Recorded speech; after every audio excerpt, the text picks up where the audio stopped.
أعوذ بالله من الشيطان الرجيم. بسم الله الرحمن الرحيم.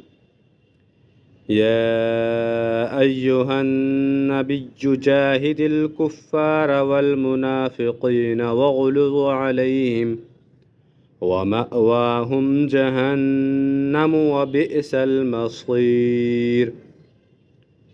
يحلفون بالله ما قالوا ولقد قالوا كلمة الكفر وكفروا بعد إسلامهم وهموا بما لم ينالوا وما نقموا إلا أن أغناهم الله ورسوله من فضله فإن يتوبوا يك خيرا لهم وإن يتولوا يعذبهم الله عذابا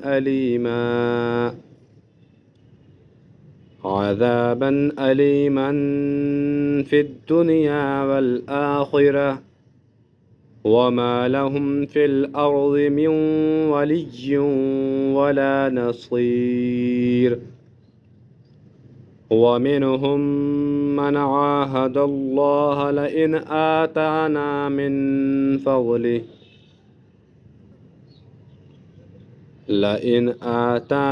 من فضله لنصدقن ولنكونن من الصالحين.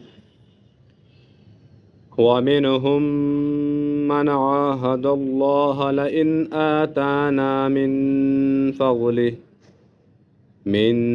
فضله لنصدقن ولنكونن من الصالحين.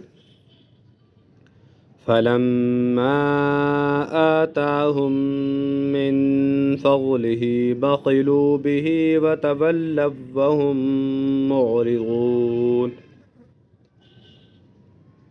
فأعقبهم نفاقا في قلوبهم إلى يوم يلقونه بما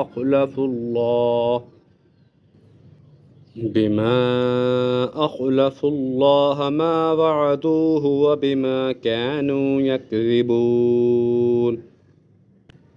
ألم يعلموا أن الله يعلم سرهم ونجواهم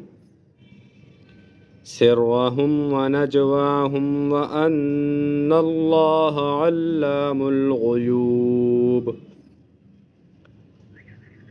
الذين يلمزون المتطوعين من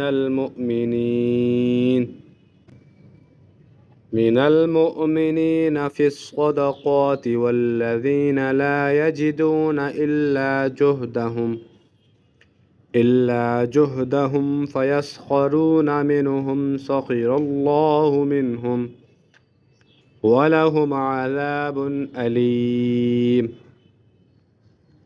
استغفر لهم أو لا تستغفر لهم إن تستغفر لهم 70 مرة فلن يغفر الله لهم ذلك بأنهم كفروا بالله ورسوله والله لا يهدي القوم الفاسقين. صدق الله العظيم.